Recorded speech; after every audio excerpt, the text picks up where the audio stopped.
Hello friends, अस्सलाम वालेकुम। कैसे हैं आप सब लोग? उम्मीद करती हैं बिल्कुल खैरियत से होंगे। आज हम बनाने जा रहे हैं बहुत ही मज़ेदार से मुट्ठी कबाब, गोला कबाब, या फिर आप इनको सीख कबाब भी कह सकते हैं। मैं सीख कबाब इसलिए नहीं कहूँगी क्योंकि ये हम लोग सीख पे नहीं बना रहे, हम लोग सीख के बगैर बना रहे हैं। बहुत ज़्यादा मज़े के कबाब। अगर आप लोग भी इनको ट्राई करना चाहते हैं तो ज़रूर देखिएगा, यकीन जाने बहुत बहुत ज़्यादा यमी है। तो देर नहीं करते हैं और अपनी रेसिपी की तरफ चलते हैं।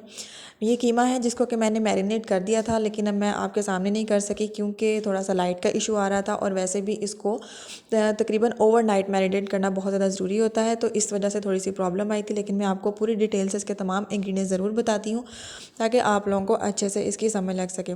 इसके अंदर मैंने शामिल किया है एक बड़ा प्याज है जो कि मैंने इसके अंदर शामिल किया था, और साथ ही साथ में और इसको मैंने चॉप करके शामिल किया था। ठीक है, अगर आप लोग इसको कीमा ले रहे हैं, बाज़ लोग कीमे के अंदर तमाम मसाले डाल लेते हैं, आप वैसे भी कर सकते हैं। फिर ये मेरे पास लहसन है, लहसन, और साथ साथ मैं अदरक भी इसके अंदर थोड़ा सा शामिल करूँगी, वो मैं पेस्ट फॉर्म में इसके अंदर यूज़ कर रही हूँ। और साथ में मैंने इसके अंदर टमाटर चॉप करके उसका paste as a form use किया था। इन तमाम चीज़ों का मैंने पेस्ट बनाकर कीमे के अंदर यूज़ किया था। आप चॉप फॉर्म में भी इसको यूज़ कर सकते हैं, लेकिन बहुत ज़्यादा फाइन चॉप होना चाहिए। ठीक है, इसके अंदर फिर कुछ मसाला जात जाएंगे जो कि मैं वो भी आपको बताती हूँ। जैसे कि ये सूखा धनिया है, यानी कि इसका पाउडर इसके अंदर मैं शामिल करूँगी, जो कि तकरीबन हाफ़ चम्मच के बराबर होगा। फिर साथ ही साथ में ज़ीरा पाउडर है, ये भी तकरीबन हाफ़ टी स्पून इसके अंदर मैंने इस्तेमाल किया है। और इन तमाम मसालों को भी आपने अच्छे बड़े फ़ाइन तरीके से चॉप करना है, तो ये बहुत अच्छे से बनेंगे। इसके साथ ही साथ में आप नमक मिर्च ऐड करते हैं, इसके अंदर काली मिर्च ऐड कर सकते हैं। इसके अलावा इलायचियाँ हैं, इलायची का मैंने पाउडर इसके अंदर यूज़ किया है, ताकि कीमे की जो थोड़ी सी स्मेल होती है वो बहुत ज़्यादा अजीब लग रही होती है तो वो थोड़ी सी ख़त्म हो जाए। उसके साथ ही साथ में मेरे पास है ये गरम मसाला है। गरम मसाला जो है वो यहाँ पर मैं आपको साबुत दिखा रही हूँ, लेकिन ऑफ़ कोर्स मैंने इसको पाउडर फॉर्म में इसके अंदर यूज़ किया है, लेकिन ये थोड़ा सा कम यूज़ कीजिएगा क्योंकि ये बहुत ज़्यादा इसका हैवी और स्ट्रॉन्ग फ्लेवर होता है।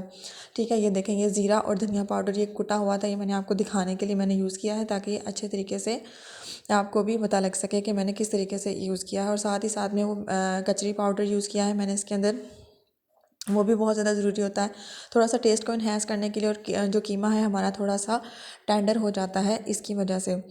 उसके बाद ये मैं इसके अंदर कॉर्नफ्लोर यूज़ कर रही हूँ, तकरीबन half tea spoon cornflour use करूँगी। इसके अंदर मैं कोई अंडा शामिल नहीं कर रही हूँ, कोई ब्रेड यूज़ नहीं कर रही हूँ, ताकि लेकिन इसके अंदर हम लोग कॉर्नफ्लोर का इस्तेमाल कर रहे हैं, कॉर्नफ्लोर, और साथ ही साथ में थोड़ा सा इसके अंदर बेसन। ठीक है, हाफ़ टी स्पून बेसन है, हाफ़ टी स्पून कॉर्नफ्लोर इसके अंदर हम यूज़ करेंगे। और ये इसको आपस में जोड़ने में और इसको थोड़ा सा क्रिस्पी बनाने में, फ्लफ़ी बनाने में बहुत ज़्यादा हेल्प आउट करेंगे। ये मेरे पास है सोडा, खाने का सोडा जिसको कि हम बोलते हैं, हम वो इसके अंदर यूज़ कर रहे हैं। ये इनको फ्लफ़ी बनाने में, इनको जोड़ने में हेल्प आउट करेगा, और ये थोड़े से अच्छे और मज़ेदार से बनकर आपके सामने आएंगे। ठीक है ना, बाद में आपने इनको तमाम मसालों को अच्छे तरीके से, इसको अच्छे से मैरिनेट करना है। मैरिनेट करके आप इसको कवर कर दीजिए ऊपर से बटर पेपर से, या फिर किसी और बॉक्स वगैरह में भी आप इसको सेव कर सकते हैं। सर्दियां हैं तो आप ओवरनाइट इसको बाहर भी रख सकते हैं, लेकिन अगर गर्मियां होगी तो आप इसको ज़रूर फ्रिज में रखिएगा। उसके बाद ना मैंने इनको शेप दे ली है। आप इसको अपनी मर्ज़ी की शेप दे सकते हैं, जैसे कि आप इनके बॉल्स बना सकते हैं, आप इनकी पैटीज़ बना सकते हैं, या फिर जिस किस्म की भी शेप आपको पसंद हो, जो आपको अट्रैक्टिव लगती हो, आपने वो यूज़ कर लें, बना लें। इसके बाद ये ऑयल है, ये मैंने एक पैन में रखा है, इस ऑयल को अब मैं गर्म किया है। जब ये थोड़ा सा हीट पर डाउट्स हो जाएगा तो फिर मैंने इसके अंदर इसको डालना शुरू कर दिया। ठीक है, फ्राई करना है थोड़ा सा मीडियम हीट पर, क्योंकि कच्चा कीमा होता है, कच्चे मसाले हैं, थोड़ा सा फ्राई करने में अगर इनको टाइम लगाएंगे तो ये अंदर से भी बड़े अच्छे से पक जाएंगे और आपको किसी किस्म का कोई कच्चापन फील नहीं होगा।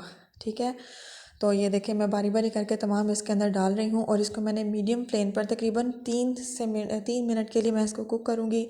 जैसे इसकी एक तरफ से साइड हो जाएगी तो ये देखिए मैं आपको हिला के दिखा रही हूँ कि ये बिल्कुल भी स्टिकी नहीं है, इनके बीच में चिपके नहीं है।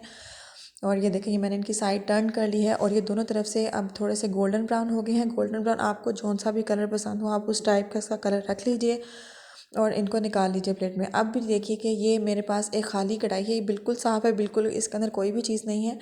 ये जो फ्राई किए हुए कबाब थे ना इसको अब मैंने इस कढ़ाई के अंदर मैंने डालना है। ठीक है ना, एक एक करके मैं इसको इसके अंदर रखना शुरू करूँगी। ये देखें किस कदर फ्लफ़ी हैं और बहुत ज़्यादा सॉफ्ट है। बिल्कुल भी ये वो जो होते हैं ना, जैसे हम बाज़ार से लाकर खाते हैं, वो बहुत ज़्यादा स्टिकी होते हैं, खाने में रबड़ जैसे फ़ील होते हैं, ये बिल्कुल भी ऐसे नहीं, बहुत ज़्यादा सॉफ्ट हैं, बिल्कुल मुंह में घुल जाने वाले कबाब हैं। आप लोग इनको ज़रूर ट्राई कीजिएगा।